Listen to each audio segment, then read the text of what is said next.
My guest today is Jenie Wilson, and you are the director of Concho Valley PAWS. Yes, ma'am. Thank you for taking some time out to talk with us today. This is exciting. I love that you're doing this. Oh, thank you. I love that you're here. So we'll just start out, if you want to give everybody a little bit of your background, how you got into rescue. Well, I've been in local rescue since 2008, really. There was a puppy mill bust, so people from San Angelo might remember that in 2008 there were 69 Shih Tzus that were found in deplorable conditions. And I remember being a perfectly normal person, sitting on the couch with my husband and our one dog, and seeing the news, and they were talking about having to euthanize all of the dogs because they were in various stages of neglect and illness and injury. And we had a Shih Tzu at the time, and I just remember looking at her and telling my husband, "That's 69 Sukis. We need to help. We need to do something." Mm-hmm. And so it was a very eye-opening time for me because I hadn't really been involved in rescue. I mean, we've always picked up dogs off the street and kind of done our own homegrown version. There wasn't any real organized rescue in San Angelo at the time. Wow. There were a couple of very small groups that did tremendous work, but they were nowhere prepared for 69 like that. dogs. Right. So it led me to reach out to this group called Shih Tzu and Fur Babies Rescue out of Jacksonville, Florida. Mm-hmm. And it was an incredible experience because she took me under her wing. It was one phone call. She says, "I'm there, we'll help." It was the first time, excuse me, that I've ever been involved in a transport. But we fostered all the mama dogs in my living room. I remember us moving furniture out of the living room and turning it into a nursery. Oh, wow. And so it was heartbreaking to say goodbye to them, but at the same time it felt so good. I was addicted. And so about a year later, the Humane Society offered me the position as executive director because I do have a background in nonprofit. And I jumped at the opportunity. And so here I am 15 years later, a little crazier, Great. but still That's saving awesome. dogs. So you've been nonprofit. You've been doing that since 2005. Yes. It's amazing. Yes. Kids and animals are my thing. I started out as an alcohol and drug abuse counselor, Oh, wow. and I worked with kids. And that was a little discouraging because I was getting the kids kind of after the fact, kind of when they were in the midst of it. Once they're in it, it's really hard to get them out. And so I became a firm believer in mentoring, and we worked to establish the local Big Brothers Big Sisters here. And so that was a very rewarding experience. And I was with them for quite some time, and they kind of took on a statewide, because it's a national program, Right. but they kind of took on a state approach to the program. Okay. And I got married, and I thought, well, that's a good time for me to kind of step away and look at doing something that isn't 80 hours a week, nonprofit, and that didn't last very long. You just went from one to another. Yeah. From the frying pan into the fire. So you've done local, but you've also done national rescue. Right, yeah, with Shih Tzu and Fur Babies, I continued to work with them alongside my job with the Humane Society for several years, coordinating rescues here in Texas and getting them to the East Coast for small breed dogs. And so I did a lot of small breed rescue with that organization for a long time. You have several awards, and do you want to talk about that? I know you have the Jefferson Award for your public service. Yeah, that was really neat getting to go to Washington DC. And I think that was great to be recognized. But the thing that I think I'm kind of most proud of is just recently going through the Best Friends Society leadership class. Okay. That was very incredible for the field I'm in to see that it's becoming more of a professional industry. Okay. And we're applying all of these different programs and approaches to fundraising and education, and it's just kind of great to see it kind of evolve into something a little bit more organized in a way to save more lives. What, for people that don't know, what is the Best Friends Animal Society? So Best Friends Animal Society, I think their claim to fame was like the Vic dogs, the Michael Vick dogs. Okay. They're based out of Utah, and they started years ago, and if you're interested, I encourage you to go on their website and read their backstory. But it was just a group of friends that started a rescue. And they have houses for the dogs. So they bring in, it's acres and acres of land in Utah. And they bring in houses for the dogs. They don't have kennels, they don't have a traditional shelter, dog dorm. They live in houses and they have 3 or 4 dogs to a house that they bring in these movable houses and set up, and it's wow. a really cool setup. But they have done tremendous work on kind of organizing and, I don't want to say activism, but really kind of working with communities and looking at how laws can help, how education can help, incentivizing people to be responsible pet owners. So it's just, they've had just this real broad overview, and they've grown and grown. So when the Michael Vick dog thing happened, of course, nobody was really in the position to take dogs in such concerning situation. I mean, they were obviously psychologically damaged. Right. Could be aggressive, dangerous. But best friends took them on, and they all lived out their life. None of them were necessarily adoptable, but they got to live out their life in a way where they were decompressed.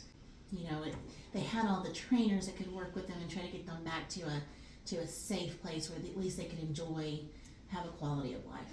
Do you know how many dogs were involved in that, or approximately? You know, I don't really remember. I want to say it was like 80 Wow. dogs that they ended up taking under their wing, but they were the only ones to step up. To do it? And, I think everybody was really like, what are they doing? But it had a happy ending.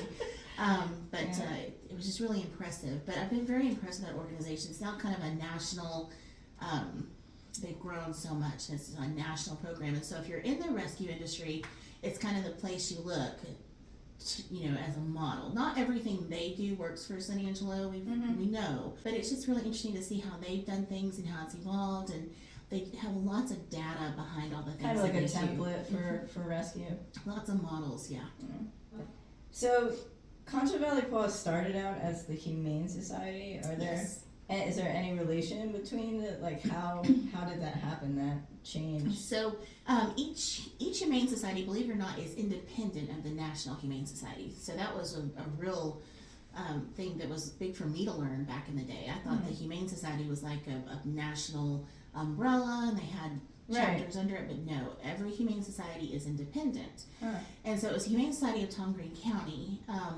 It was recognized as animal control, although it's never, well, I can't say that. It was recognized as animal control in the 90s and early 2000s.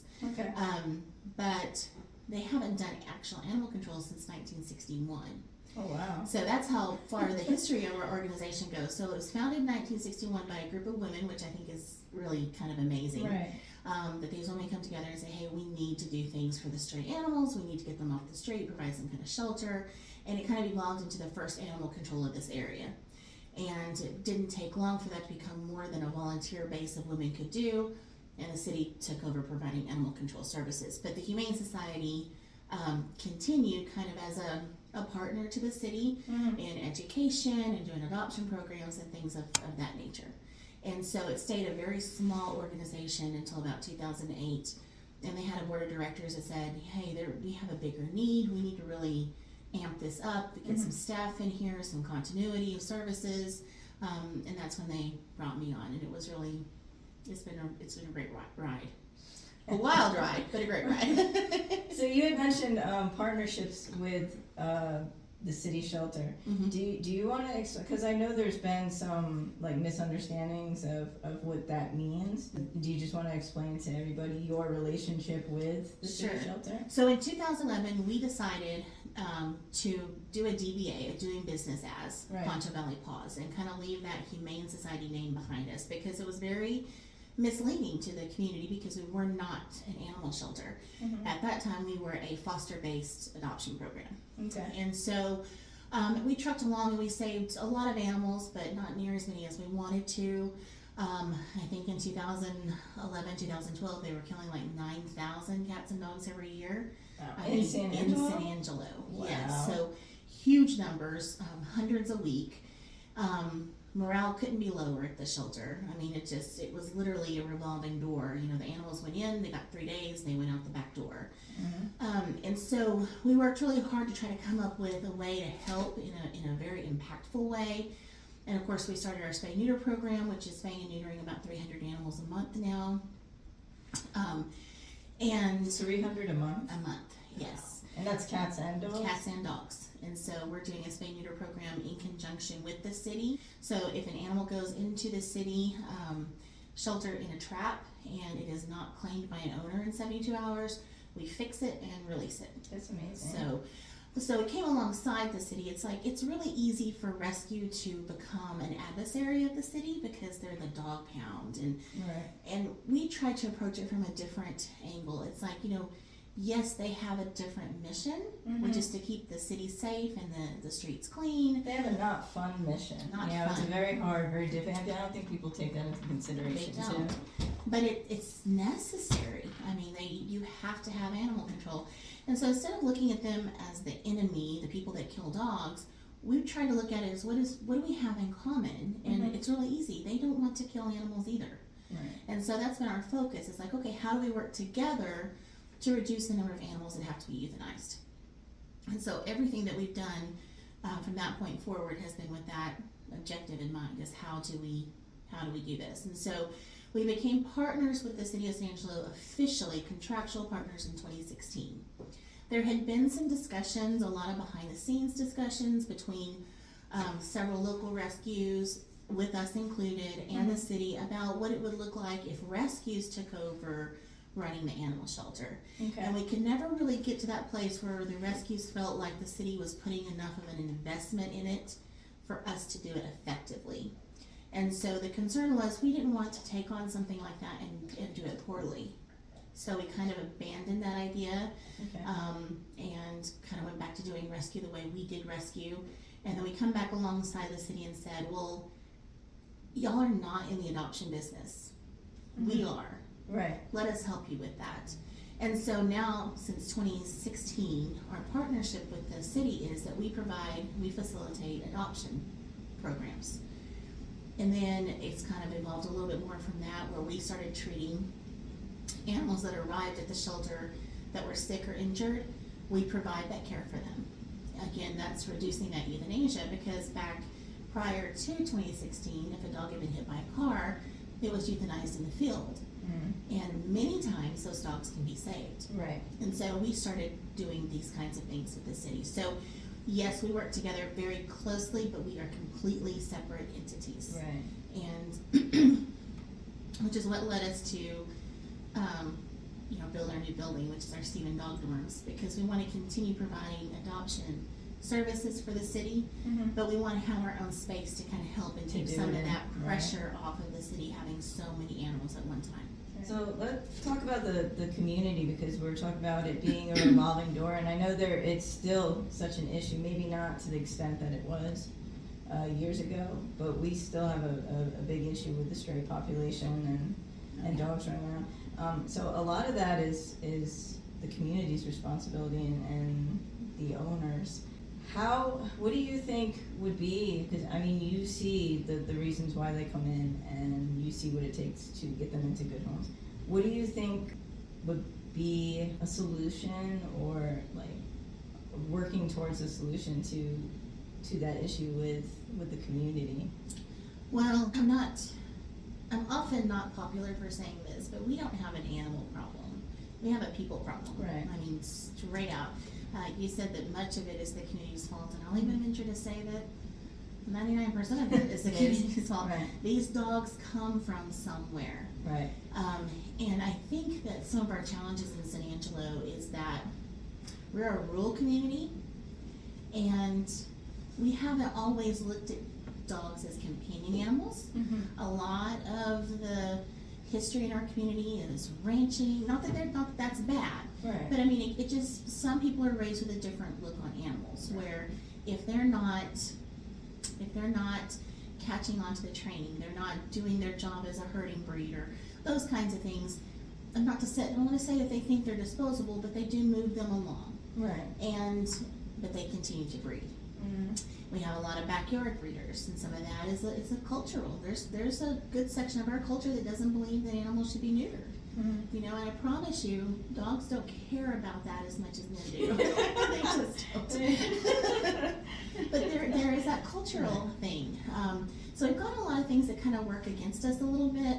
I think that our biggest problem in the community is we're also approaching just kind of a different time in the way we look at things. We're an instant gratification world. Absolutely.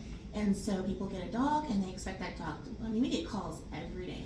I want to adopt a dog that is hypoallergenic, does not shed. They have a list. A dog that is potty trained. That's not a dog, basically. Yeah, it's like, you want a stuffed animal. Right. You don't want something that is capable of thought and feeling and has its own personality. So I think that those expectations have really we've got to do something to manage those in people and Make it more educate realistic. them. Yes.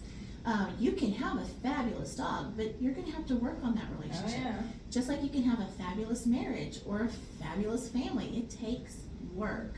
And that's something our society is not really big on right now. They want it now. They want it perfect. And that's not what they get. So that's when I look at our community, I think that's my biggest disappointment. Reaching out to the public and you know, helping them understand the work that actually goes into being a pet owner. But I think also explaining to them all the resources that they do have. Like, I mean, you guys you have a spay and neuter program. Yes. You offer the microchipping too, right? Yes. What other type of any help that the community would need? What type of programs is it that PAWS is there to offer? Okay. Well, we've worked really hard to try to come up with a real cohesive, comprehensive program that will help the entire issue, because there's so many facets to this problem of pet overpopulation. So Right. we do provide our low-cost spay neuter program, and we've seen we've seen a little bit of a decline in it the latter part of the year, because we've seen some price increases go up. The prices are going up, but the grant funds not necessarily are going up. But we've had some great success with that. And so the way the voucher program works, and I like to share this so people will understand, is we submit for grant funding and donations, and we work out prices with the vets. And of course, all those prices have increased with inflation recently. So our voucher holder will pay, say, $35 for a cat voucher, but that cat still costs $125 to get it spayed and neutered. So we provide the payment for the remainder of that to the vet clinic. Okay. So that's why there is a limit. There's a limit to how many the vets can do, and then there's also a limit to how much funding we have to pay for it. It's been a very healthy program, fixing about 300 animals a month, and we hope to continue at that level, but it may drop off a little in the months to come, just depending on funding. But we also have our Mommy and Me program. So if you find yourself in a position where you have an altered female pet accidentally gets pregnant, we will help her find homes for those puppies at no cost to you, but you have to agree to keep the puppies with the mama for 6 weeks. That's imperative to make sure they're healthy enough for adoption. If you will do that, then we will provide all the vaccinations for the puppies, we'll provide the vaccinations for mama, and we'll fix mama at no charge to you, so you can keep her and the problem won't happen again. Then when the puppies are old enough, we make sure they're fixed, vaccinated, and ready for adoption, and that way we kind of can guarantee that those puppies won't add to the population crisis as well. So that's a really important program that we have. Of course, we do our adoptions with the city, and most of the times, the adoption fees are $50 for cats, $85 for dogs, but most of the time they're free, because we're just desperate to try to find homes. So we have that program. We also have our Rehoming Assistance program, which to me, it's a very underutilized program, and it's so important because there are legitimate reasons people have to rehome pets. Absolutely. There could be a death in the family, there could be a move, there could be a financial, especially in this day and time of financial crisis approach. And so what that allows the pet to stay in your home while we market the pet for adoption. And I don't think people understand how important that is to keep the pet out of the shelter. Because the minute an animal enters a shelter, or even a rescue for that matter, it's a change. It's something that overwhelms them. There's a little bit of psychological damage done because the person they trusted is no longer there. And so there's reactivity involved with all of that. Absolutely. And so if they can stay in your home, we can get them adopted faster. And so with that rehoming, if you need assistance getting them fixed and vaccinated, because that has to be done before we place them, we will help with that as well. So that's a really important program, but again, it takes commitment that we talked about earlier, and so it's an underutilized program that I wish people would take advantage of, because it is the perfect answer to owner surrenders at the shelter. Perfect answer. So we have a lot of education opportunities. We have our foster program, which is amazing. We're so grateful for every foster we have. We just had one of your advocates on the podcast, Kay Brown. Yes, She's great. I love her. She's so doing sweet. Such a great job. Such a great job. She had 8 dogs in 1 year. Yes. That's awesome. And it's kind of neat if you do keep up with how many you foster. I mean, I know that I'm up and we've rehomed hundreds. It's kind of neat when you can kind of say, you know, I did that. Yeah. I can. Because what I like to tell people is not just the animal that you saved, but every family that got a pet that was fostered by you has been enhanced in some way. Because I am a firm believer that there's nothing like that pet-person connection. There's nothing. That unconditional love is unmatched. Absolutely. So, but we just have a ton of programs that we're here to help people. We refer people to you all the time, even people that can't afford it, because if it means keeping that pet and person together, we're going to try to find a way to raise funds or whatever we need to do to keep them together. Right. Because 9 times out of 10, the problem you're having with a pet that's making you want to get rid of that pet is fixable. Absolutely. So. Yes. Agreed. Along that lines of talking about making a difference and doing good, because I know we talked about, you know, the challenges in the community and the people wanting instant gratification, and that being, you know, one of the main reasons I thought so into the shelter.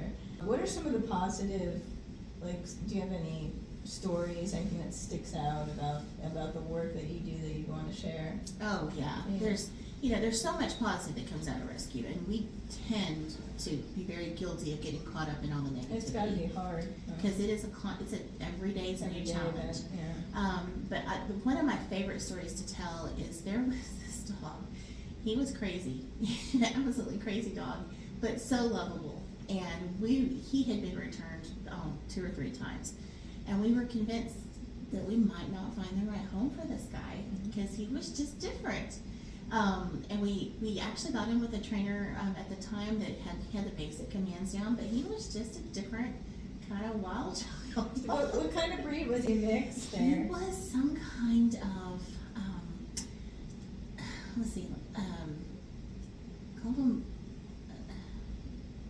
a bearded, oh goodness, they're big, and they're big. But they call them Beardies. Do you know what I'm talking about? And that's their nickname. I can't believe I've forgotten what he was. But he was a mix of that. He was just a big, furry guy with his big old head, and he was very intimidating, but he was just a big goofball. But people had a hard time handling him. Because of his size. Because of his size. And so he's brought back, and he just had a quirky personality. I mean, nothing bad at all. We had one adopter accuse him of having, some mental issues. Maybe not the brightest Crayola in the box. But it was interesting because this lady comes in one day and she says, I know you probably don't have this dog anymore, but you have a dog like this. And she showed us his picture. And I was like, oh my gosh. Matter of fact, he's right back there right now. And she says, you're kidding me. And she said, 2 years ago, my son saw this dog and wanted him and needed him. And she went on to tell us about her son and how he had some extreme social issues due to autism, and how he had just kind of obsessed over that dog. He had printed out the pictures from Pet Finder and had them hanging in his room. And for her to come in and that dog be available, of course we did the adoption, he got the dog for Christmas. And 2 years later, he come in and he was talking to us about his dog, and that dog ended up being a service dog. I mean, just an amazing, amazing story. You never know. You never know. And that he was making friends, and he got him out of the house. That's and awesome. Man, it just made us all feel so good that we feel like kind of maybe God knew where this dog needed to go. It was just a matter of the timing to make it happen. Perfect. Yeah. That's awesome. That's beautiful. So, but we see, it's great to see people out, and I'll be at Walmart. I'll wear my PAWS shirt, and that's either good or bad, because either they're gonna approach me about the kittens that are under their house, or they're gonna come and thank me for their adoption. So it's You never know. You never know. Roll the You dice, never yeah. know. But we love hearing those happy endings. The happy stories. Yeah. I have another lady that adopted from us, another one of my favorite stories, but she lost her son, a very unexpected, tragic thing, and she adopted a dog to kind of, she just needed some kind of companionship, and it really pulled her out. And she's done some videos and stuff for us because it was that unconditional love. That dog loved her whether she was laying in bed wallowing in her grief or up playing with her. That dog's love was consistent and always there. Mm-hmm. Yeah, I love those stories. Bearded Collie. That's what that dog was. I said Beardy. 5 hours later. 5 hours. Bearded Collie. Got it in there. We got it in there. This job, it does something to you. That's a unique breed. Yeah, but he was a mix, and he was very striking, and I thought, oh, this dog's going to adopt out fast, and he did several times. He came back just back. Where do you see Concho PAWS? Where are we going? Yeah, I think where are we going is where I'm looking for, like, what do you see in the future for? So, right now, we're just so grateful to live in the present because, we lost Judith herself last week, and that was just a punch in the gut because she was such an amazing woman, and her and David made the building we have possible. Right. And it's so ironic that our dog dorms were approved for housing last week. So we actually have moved dogs into the dog dorms. Oh. We're going to have a grand opening soon, but we're actually getting to utilize the space. And then to lose her in the same week, it was like, oh, it was awful. Oh. But to see that dream realized to life, was just amazing because I remember when we had $300 in the bank, at one point. And to see where we are today is just, it's amazing. And all the programs that we're offering and all the help we're able to provide to people that want it. So I love that. But if I was to tell you what I wanted for our future, it's a mix between I want this community to step up and become the community that puts rescues out of business. That'd be amazing. That is actually my dream, is that maybe someday, and instead of using those dog dorms to house animals from San Angelo, maybe we're the community taking dogs in from other communities that haven't gotten together yet. Yeah. Maybe we're the guys helping out instead of the ones begging for help. So that's, I'd love to see that in the next 10 years. That's a lofty, lofty goal, but it's possible. It could happen. I'm just one of those that I'm always going to look for. I have not lost all faith in humanity. I'm not. I know a lot of rescues do, but we don't, because I do believe. I think it was Maya Angelou that said, "When you know better, you do better." Right. So it's my mission. It's our mission as PAWS to get out there and show people that there's a better way to treat these animals and let them for themselves experience, just the beauty of that when they do it the right way. But yeah, I'd love to see them put us out of business or let us rescue from other areas instead of being beaten down every day with dogs that are reproducing here locally and are straight on the street. So do we have some work cut out for us? Absolutely. A lot of work, but I think we're up for it.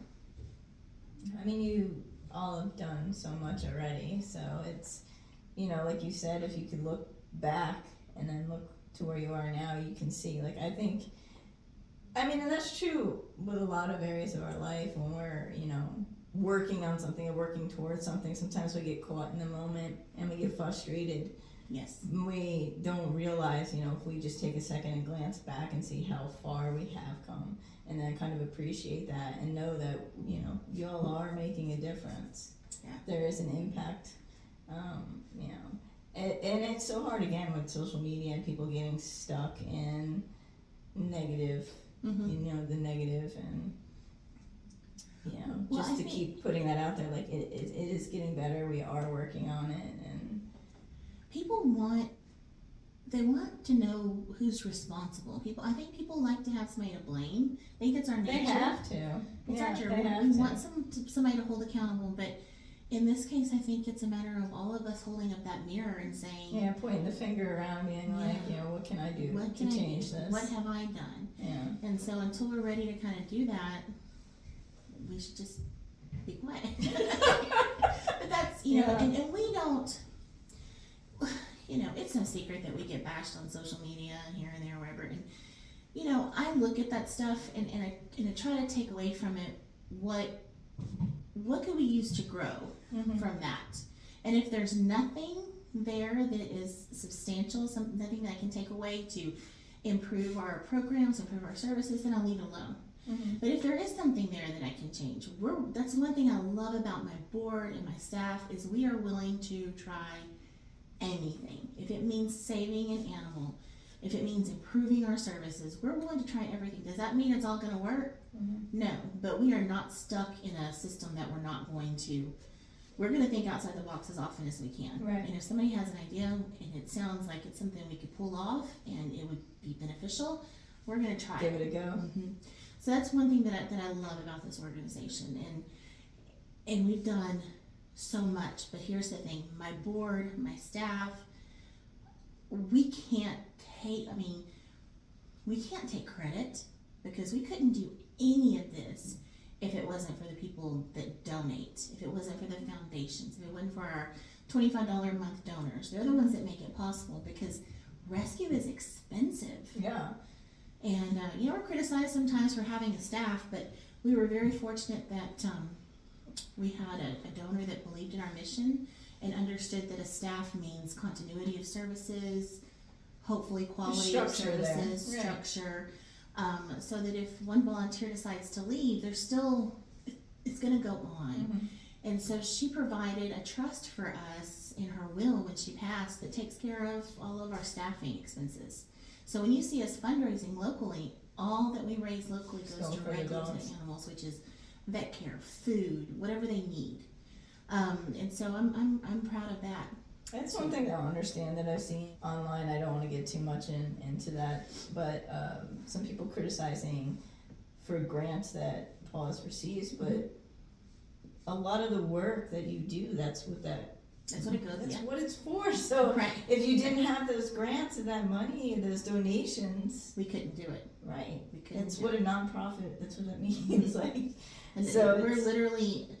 In my mind, what PAWS is that we're just kind of the central, and we have all of these amazing people pouring into us so that we can pour back out and give where needed. One of the programs I didn't discuss was our Compassion Fund, and it is probably, especially this year, it has been one of our most utilized programs. And it's when, you know, a good pet parent finds himself in an emergency situation where a dog got out of the gate. Because it can happen. It can happen. Not everybody with a loose dog is irresponsible. So dog gets out of the gate, gets run over.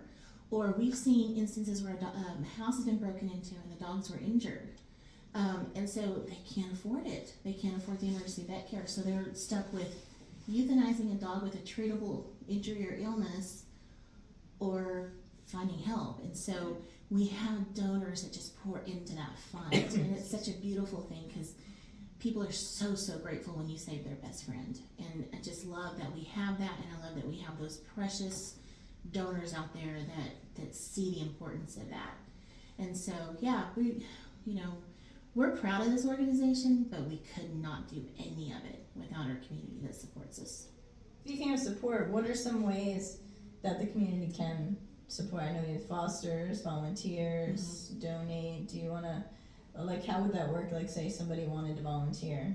Well, I'm super excited about our volunteering because it's fixing to shift a little bit, because for the past several years we always need volunteers, but our volunteers have had to kind of volunteer out of the shelter.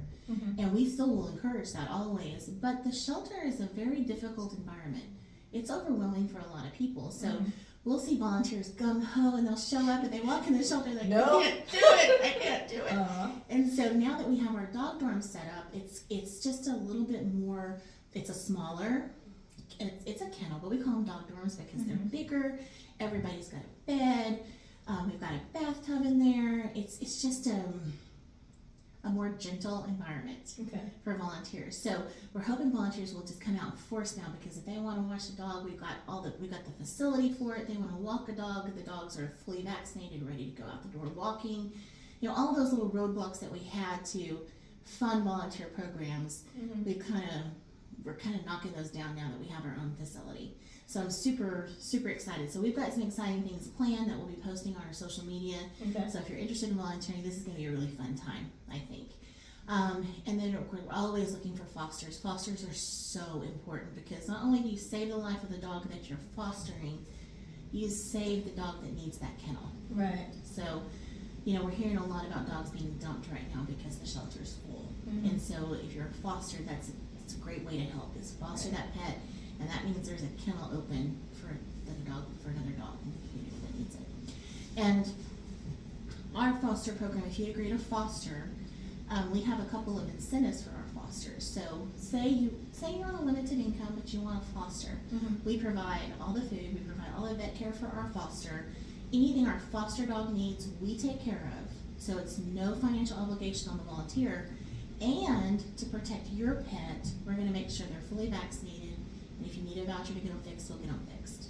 So we've got some incentives there. It's like, if you help us, we'll help you. Yes. Kay was telling me that she'll also do vaccinations for the fosters, the dogs that they own. So that's why I was saying I'd reach out to Jen, because I got 10 other dogs. It's a lot of. I'm kidding. We'll set you up.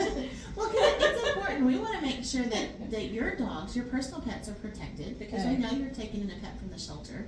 And it's just one small way that we can give back, because right now we're very fortunate, knock on wood, to have a grant that helps cover vaccines for that very purpose. So why not utilize it and give back to the community and have more dogs vaccinated and microchipped, and every dog we get vaccinated, every dog we get microchipped, whether it's owned or adoptable or stray. Do you all have a microchip program as well? We do. As a spay and neuter. So how would that work if? So right now what we've been doing is low-cost spay neuter pop-up clinics, vaccination pop-up clinics, where we have information on low-cost spay neuter available, but we are doing the full vaccines for parvo, distemper, bordetella, and rabies. Wow. So we do all those vaccines, and then we microchip. And the last one we did was completely free, but you have to sign up and claim your spot. And so that's what we're doing right now. Now that our facility's done, we are going to start offering regular microchipping and regular vaccination by appointment. So be kind of looking for that announcement as we plan that out and get it set up. Wow. But it's important. We want people to know we're not competing with vet clinics. We're trying to reach that population that the vets can't get to, whether it's a financial restriction for the pet owner. We just want to help dogs. And that's important. Very. They need us right now. I think anything that anybody can do to help out the situation that San Angelo has right now with the stray population, it's just, I really don't think anybody should be fighting anything that's like aimed at helping that situation in any way, shape, or form. Well, we're always going to look for how we work together instead of, we're a rescue. We do not agree with everything the city does, and I'm sure the city doesn't agree with everything we do. I mean, but we have to respect that, with two completely different roles that we serve in our community. But if we can stay focused on the fact that they don't want to euthanize and we don't want them to euthanize, then we can keep working together. Because the minute we put ourselves in a hero-villain situation, the dogs lose. Absolutely. The dogs lose. Because, and rightfully so, you go after the city with such a complex issue, and you don't have any other answers. I mean, if you want to go at the city and you've got all these things for them to try that they haven't tried yet, go for it. Right. But if you're just going to complain and criticize, I think it's counterproductive. Because absolutely. in return, the city's going to kind of shut down, I would imagine. I would, as a person, if all you're going to do is keep coming at me, I'm going to shut down. And the animals pay the price for that. Yeah. So we're always going to have our differences, but we're always going to try to work together. And we have very much enjoyed working with the city. And like I said, it's not they do every way we want or vice versa. It's a give and take compromise. It's a compromise, like Any other like relationship, any business you have relationship, friendship, anything. It's not all Absolutely. one-sided. You had mentioned earlier how people can help us. Right now, with the opening of our dog park, we'll be having our grand opening sometime in November, and Okay. I'll keep you posted as to when that is. But we are actually have several neat ways for you to give. If you want to honor someone or memorialize someone, we have our papers available for purchase online, but we also have our dog dorms. So if you want to name one of the dorms after a beloved pet or a family member that was a dog lover, or honor someone with their name on a dorm, you can do that. That's So pretty cool. we're wanting to get away from kennel number 2 and have it be, it's the Stevens dog dorms, and How do we go about that? Like, if you wanted, like, say I wanted to sponsor one of the kennels or name it like after Revelations. Yeah. How would I do that? Like, yeah, how do I? it's all online right now. So cvpaws.org, and it's under our donate section, Mhm. and there's sponsorships available. And if you're not computer savvy, just give me a call. I'd love to Walk to help you you. through it? I'll walk you through it. That's pretty cool. I like that. But we'd like to have as many names on it out there as possible, because like I said, we very much see this as, we're a community. We are a This community, is a absolutely. community of us working together. It's really. Is there anything that you would want to put out to the public? Anything that we haven't touched on that you feel the need to? On an ending note, in pretty much every interview I do, I like to remind everybody that there is something everyone can do. Anyone that loves animals, there's something you can do. Even if you don't love animals, there's something you can do. But first and foremost is get your pet fixed.